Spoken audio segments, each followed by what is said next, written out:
यह दो सांख्य ऊपर ही है। दो के बीच का ये संवाद था कि जिसने कहा, जिस समय कहा उस समय क्या स्थितियां परिस्थितियां थी, या जिस समय लिखा उस समय क्या स्थितियां परिस्थितियां थी। अध्याय 2 श्लोक 11। अशोच्या नन्वशोचस्त्वं प्रज्ञा वादांश भाषसे गतासून नानुशोचंती पंडिता। यानी आपको मालूम है कि अर्जुन से वो कह रहे हैं कि तुम पंडित जैसे वचनों को कह रहे हो, यानी शोक ना करने योग्य लोगों के लिए शोक कर रहे हो, और जिनके प्राण चले गए हैं, जिनके नहीं गए, किसी के लिए भी शोक करने योग्य नहीं। पंडित का अर्थ यहाँ पर वही है, वर्ण से नहीं, पंडित का अर्थ ज्ञानी विज्ञानी जैसी बातें करने से। हमारे देश में ज्ञानी विज्ञानी जैसी बातें करते हो तो चाहे ब्राह्मण ही नहीं, मैंने बहुत से ठाकुरों को देखा है, उनको लगता है कि वो ब्राह्मणों से भी अधिक ज्ञानी है और उनको लगता है उन्हें ब्राह्मण होना चाहिए। दिमाग, और बड़ी अच्छी संस्कृत बोलते हैं, मतलब ब्राह्मणों से अधिक वो रिचुअल करते हैं जितने वो कर्मकांड है।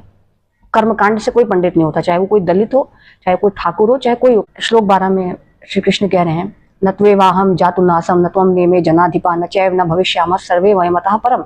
यानी ऐसा नहीं है कि किसी काल में तुम नहीं थे, या किसी काल में मैं नहीं था, या किसी काल में ये राजा लोग नहीं थे और आगे किसी काल में ये सब नहीं होंगे। इसी आगे जाएंगे तो देहिनो अस्मिन् यथा देहे कौमारम यौवनम जरा, ये सब आपने पढ़ा है। श्लोक हैं जो मैंने कहा ना, बहुत हमारे यहाँ कॉमनली यूज होते हैं अक्सर। ना सतो विद्यते भावो ना भावो विद्यते सता।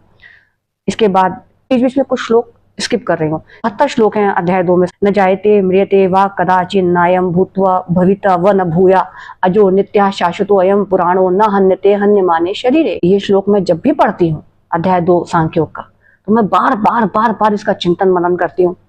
आत्मा किसी काल में भी ना तो जन्मता है, न मरता है, न उत्पन्न होकर फिर होने वाला है। आगे आपको मत पता है, वासांसी जीर्णानि यथा विहाय नवानि गृह्णाति नरो प्राणी, ये वाला है। उसके बाद इसके बाद ठीक है, नैनम छिन्दति शस्त्राणि नैनम दहति पावका न चैनम क्लेद्यंतापो न शोष्यति मारुता। मैं से लेकर बैठी हूँ क्योंकि मुझे भूल जाता है, श्लोक वगैरह याद नहीं रहते, और भावार्थ उनका याद भी हो लेकिन श्लोक एग्जैक्ट क्या है संस्कृत वो याद नहीं रहता। फिर किस अध्याय के हैं, क्या संख्या है। आगे वो कह रहे हैं, जातस्य ध्रुव मृत्यु ध्रुवम जन्म मृतस्य च अव्यक्तादीनि भूतानि व्यक्त मध्यानि भारत अव्यक्त निधनान्येव तत्र का परिदेवना। यानी न पहले प्रकट थे, न बाद में प्रकट होंगे, बीच में ही प्रकट है। इसके ठीक अगले श्लोक में, श्लोक 29 में आत्मा के विषय में वर्णन कर रहे हैं। आश्चर्यवत पश्यति कश्चिदेनम आश्चर्यवद वदति तथैव चान्या। यहाँ पर वो बता रहे हैं कि इस आत्मा के विषय में कोई इसको आश्चर्य की भांति देखता है, आश्चर्य की भांति सुनता है, आश्चर्य की भांति वर्णन करता है, और कोई इसको सुनकर भी नहीं जानता। कैसे जानेगा? जो चीज हम लोग हमारे सेंसेस में तो दिख नहीं रही है। जावेद अख्तर साहब कहते हैं जो चीज हमारे सेंसेस से नहीं दिख रही है। बिल्कुल उनकी बात अपनी जगह सही है, क्योंकि देखिए मैं तो नहीं कहूंगी मैं नास्तिक हूँ, मैं पहले ही कह चुकी हूँ, मैंने एक समय बहुत पूजा पाठ किया। देखिए किसी को भगवान और भूत के विषय में बताया ही नहीं गया हो, और फिर उसको भगवान और भूत की चीजें, और वो ऐसे माहौल में रहे जहां इसका कोई संपर्क ही ना रहा हो, तो एक आश्चर्य की बात है। लेकिन फिर भी मैं ये कहूंगी बहुत सारे फैक्टर्स काम करते हैं। रियलिटी के भी कई लेयर्स होती हैं। जीवन सिर्फ जी कर ही जाना जाता है। अर्जुन की जो प्रकृति और प्रवृत्ति है वो क्षत्रियों वाली है, युद्ध में लगे रहने वाली है, तो इसीलिए, और वो बिल्कुल मोहित हो रहा है, और उसको इसीलिए कृष्ण समझा रहे हैं कि भाग पाओगे नहीं, क्योंकि कृष्ण, अगर इसको हम कहानी नहीं सत्य माने, जो सत्य मानते हैं वो सत्य माने, जो कहानी मानते हैं उनको भी मैं कह रही हूँ थोड़ी देर के लिए अगर आप इसको सत्य भी माने, जो मैं हमेशा कहती हूँ डेस्टिनी, कृष्ण को तो मालूम था डेस्टिनी क्या है, उनको डेफिनेटली समझ में आ रहा होगा, या मान लीजिए उनको नहीं भी मालूम था तो भी डेस्टिनी तो अपना रोल प्ले करती है। जो विज्ञान पढ़ते होंगे उन्हें पता होगा। अब विज्ञान में भी जो विज्ञानी है और जो दर्शन में है, जिन्होंने अच्छे से मनन किया है, अध्ययन किया है, वो जानते हैं कि भूत भविष्य वर्तमान सब एक साथ ही एग्जिस्ट करता है। हम शरीर से इकट्ठे एक समय पर सब जगह एग्जिस्ट नहीं करते, लेकिन भूत भविष्य वर्तमान सब एक जगह एक साथ एग्जिस्ट करता है। 2 सांख्योग के जो श्लोक है वो हमारे सनातन में अक्सर जब कोई मरता है तो तिरही के काल में बहुत आते हैं। सांख्योग के श्लोक आप जब पढ़ेंगे तो आपको एक बात समझ में आएगी कि भगवान कृष्ण ने आत्मा को लेकर जो मान्यता रही होगी, जो इस समय भी है, तो डिस्टर्ब किए बगैर शरीर की महत्ता को सिद्ध कर दिया। ये सिद्ध कर दिया कि संसार में आने के बाद सभी प्राणी, सभी जीव जंतु और मनुष्य, सभी 3 गुण हैं सतरजतम, इनके अधीन हम सभी प्राणी, सभी लोग कर्म बंधन में जकड़ जाते हैं, सतरजतम के अधीन कर्म में लिप्त रहते हैं। यहीं पर है श्लोक 47 जो बहुत फेमस है, कर्मण्डे वादिगारस्ते मा फलेषु कदाचन, यानी कर्म फल में आसक्ति रहित होकर।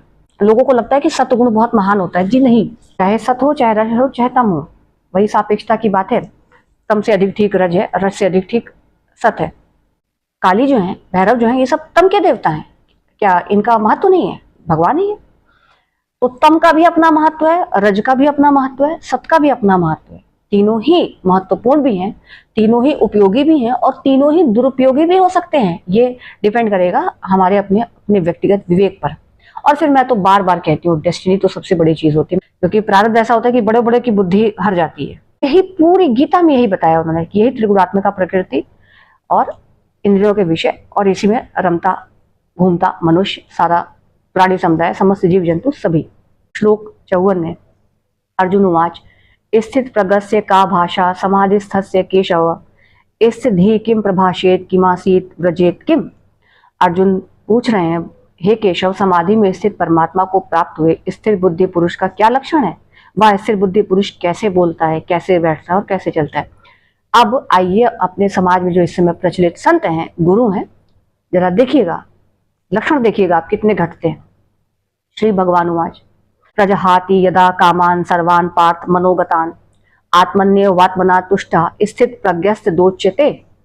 श्री भगवान बोलते हैं, हे अर्जुन, जिस काल में यह पुरुष मन में स्थित संपूर्ण कामनाओं को भली भांति त्याग देता है और आत्मा से आत्मा में ही संतुष्ट रहता है, उस काल में वह स्थित प्रज्ञ कहा जाता है। श्लोक 55। कितने लोगों को समझ में आया ये श्लोक कि तो आत्मा से आत्मा में कैसे कोई संतुष्ट रहेगा? क्यों वो अर्जुन को बता रहे हैं कि जो कैसे अपनों को मारकर मैं राज्य भोगूं। आगे वो कह रहे हैं, दुखेश्व उद्विग्न मना सुखेशु विगत स्प्रिया वीतराग भय क्रोधा स्थित धीर मुनिरुच्यते।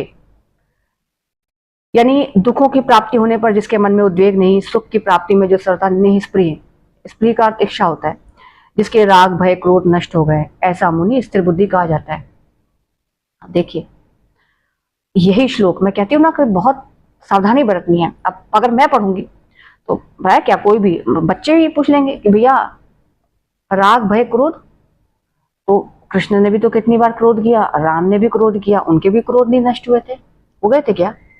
और हमारे यहाँ तो कितने मुनि हुए हैं, बड़े बड़े संत हुए हैं कि उन्होंने क्रोध किया है और क्रोध में भयंकर भयंकर सर्वनाश सत्यानाश कर डाले हैं। इनका कोई दोष नहीं था, उनको भी दंड दे दिया है। मुनि और संतों और ज्ञानी विज्ञानी प्रकांड ब्रह्मर्षियों से लेकर और भगवान तक विषया विनिवर्तन्ते निराहारस्य देहिना रसवर्जम रसोऽप्यस्य परम दृष्ट्वा निवर्तते। इंद्रियों के द्वारा विषयों को ग्रहण न करने वाले पुरुष के भी केवल विषय तो निवृत्त हो जाते हैं, परंतु उनमें रहने वाली आसक्ति निवृत्त नहीं होती। स्थित प्रज्ञ पुरुष की तो आसक्ति भी परमात्मा का साक्षात्कार करके निवृत्त हो जाती है। कृष्ण बता रहे हैं कि जो ऐसा है, जो राग द्वेष सबसे निवृत्त हो चुका है, वो होता है मुनि। मुनि की परिभाषा बता रहे हैं। इसी में आगे देखिए आपको कह रहे हैं, यत तो हैपी कौनते पुरुषस्य विपश्चितः इंद्रियाणि प्रमाथीनि हरन्ति प्रसभम मनः। हे अर्जुन, आसक्ति का नाश नहीं होने के कारण ये प्रमथन स्वभाव वाली इंद्रियां यत्न करते हुए बुद्धिमान पुरुष के मन को भी बलात् हर लेती हैं। जैसे हमारे यहाँ बहुत सी कथाओं में हम लोग अध्याय 2 का सांख्योग का ये श्लोक है, श्लोक 63, जिसमें वो बता रहे हैं, क्रोधात् भवति सम्मोहा सम्मोहात् स्मृति विभ्रमा स्मृति भ्रंशात् बुद्धिनाशो बुद्धिनाशात् प्रणश्यति। क्रोध से मूढ़ भाव से स्मृति में भ्रम होना, स्मृति में भ्रम होने से बुद्धि यानी ज्ञान शक्ति का नाश होना, और ज्ञान शक्ति बुद्धि का नाश होने से पुरुष का अपनी स्थिति से गिर जाना। उसके बाद राग द्वेष के विषय में उन्होंने बताया है। और पसंदीदा श्लोक है श्लोक 69, या निशा सर्वभूतानां तस्याम जागृति संयमी यस्याम जागृति भूतानि सा निशा पश्यतो मुने। संपूर्ण प्राणियों के लिए जो रात्रि के समान है, उस नित्य ज्ञान स्वरूप परमानंद की प्राप्ति में स्थित प्रज्ञ योगी जागता है। और जिस नाशवान सांसारिक सुख की प्राप्ति में सब प्राणी जागते हैं, परमात्मा के तत्व को जानने वाले मुनि के लिए वह रात्रि के समान है। इसी में श्लोक 71 है, मैं सीधे अर्थ पढ़ रही हूँ। जो पुरुष संपूर्ण कामनाओं को त्याग कर ममता रहित, अहंकार रहित और स्पृहा रहित यानी इच्छा रहित हुआ विचरता है, वही शांति को प्राप्त होता है, अर्थात वह शांति को प्राप्त है। यहीं पर भगवान ने एक और जगह बताया है कि किसका अंतःकरण जो है वो शांत होता है, और जिसका अंतःकरण शांत होगा उसके समीप जाके आपको शांति और आनंद का ही अनुभव होगा। क्या है ये, आप जब अध्याय 2 सांख्योग में क्यों कह रही हो पढ़िए, तो इसमें जो उन्होंने मुनि के लक्षण बताए, इसी तरह आप जाएंगे, मेरा एक बड़ा पसंदीदा इसमें अध्याय 12 भक्ति योग। आप जब वो पढ़ेंगे, वहां पर भी जब आप भक्तों का लक्षण पढ़ेंगे, उसके बाद आप स्वयं जो लोग भी जिसको आप गुरु मानते हैं, जरा उनको गौर से देखिए क्या कोई एक लक्षण कुछ भी आपको दिख रहा है, कुछ घटित हो रहा है? कुछ भी देख लीजिए, आप अध्याय 2 पढ़ लीजिए, कितना मैंने बता दिया आपको। गीता आप अध्याय 3 पढ़ेंगे, श्लोक 6 में जो मैं कह रही हूँ, जो मुनि लोग विह्वल हो जाते हैं, कर्मेंद्रियाणि संयम्य या आस्ते मनसा स्मरन इंद्रियार्थन विमूढ़ात्मा मिथ्याचार स उच्यते। जो मूढ़ बुद्धि पुरुष समस्त इंद्रियों को हट पूर्वक ऊपर से रोककर मन से उन इंद्रियों के विषयों का चिंतन करता रहता है, वह मिथ्याचारी अर्थात दंभी कहा जाता है। देखिए यहाँ पर भी वही प्रकृति के 3 गुणों का वर्णन है। अब देखिए, क्या इन प्रकृति के 3 गुणों से भगवान बचे? इसीलिए हमारे सनातन में हम लोग पूरे संसार और ब्रह्मांड को, सब कुछ को लीला कहा गया है, ईश्वर की लीला, खेल। इसी तरह से भगवान खेल रहा है नाना रूपों में। नर से नारायण होना, नारायण से नर होना, यही है। और उसके बाद ये सब जो है, यदा यदा ही धर्म से, जो उस समय की स्थितियां परिस्थितियां पांडव कौरवों के साथ रही होंगी, उनके लिए ठीक थी, मान लीजिए सत्य भी है कि निष्ठा थी। उस समय जिस समय ये युद्ध हुआ होगा, सबको ध्यान में रखते हुए, सारे पात्रों को ध्यान में रखते हुए ये प्रासंगिक रहा होगा, क्योंकि अब तो हम लोग ऐसा कुछ देख नहीं रहे। अध्याय 4 में ज्ञान कर्म संन्यास योग में, इसमें श्लोक 11 देखिए, ये यथा माम प्रपद्यन्ते ताम स्थितः भजाम्यहम् मम वर्तमानुवर्तन्ते मनुष्या पार्थ सर्वशः। हे अर्जुन, जो भक्त मुझे जिस प्रकार भजते हैं, मैं भी उनको उसी प्रकार भजता हूँ, क्योंकि सभी मनुष्य सब प्रकार से मेरे ही मार्ग का अनुसरण करते हैं। कर्म की महत्ता नहीं होती, कर्म के पीछे जो भाव होता है, जो नीयत होती है, उसका महत्व होता है। और वो नियत ही तय करती है, परिणाम तय करती है। यानी हो सकता है बाहर से कोई कर्म आपको सतोगुणी दिख रहा हो, लेकिन उसके पीछे जो भाव हो वो तमोगुणी हो, रजोगुणी हो या मिश्रित हो। और जो बाहर से आपको बहुत तमोगुणी कर्म दिख रहे हैं, वो अंदर से जो भाव हैं वो सतोगुणी हो। क्या कहते नहीं, कई बार कसाईयों को भगवान मिल जाते हैं, पंडितों को नहीं मिलते। पंडित मतलब कोई भी जात हो, दलित हो, कोई भी जात हो, क्षत्रिय हो, ब्राह्मण हो, कोई भी, मुसलमान हो, कोई भी हो, जिसको अपने भक्ति, अपने ज्ञान का बहुत अहंकार है, कर्मकांडों का बड़ा अभिमान है, अहंकार है, उसको मैं कह रही हूँ, उसके लिए है ये बात। खुद से पढ़िए, संस्कृत नहीं समझ में आ रही, हिंदी पढ़िए। आपके जो तथाकथित गुरु हैं, जिन्होंने पाप और पुण्य की परिभाषा कर दी, गीता के तो खांचे में वो कहीं बैठ नहीं रहे। अगर उन्होंने गीता पढ़ी भी है तो भी, और आपने उनको गुरु का और संत का दर्जा दिया है,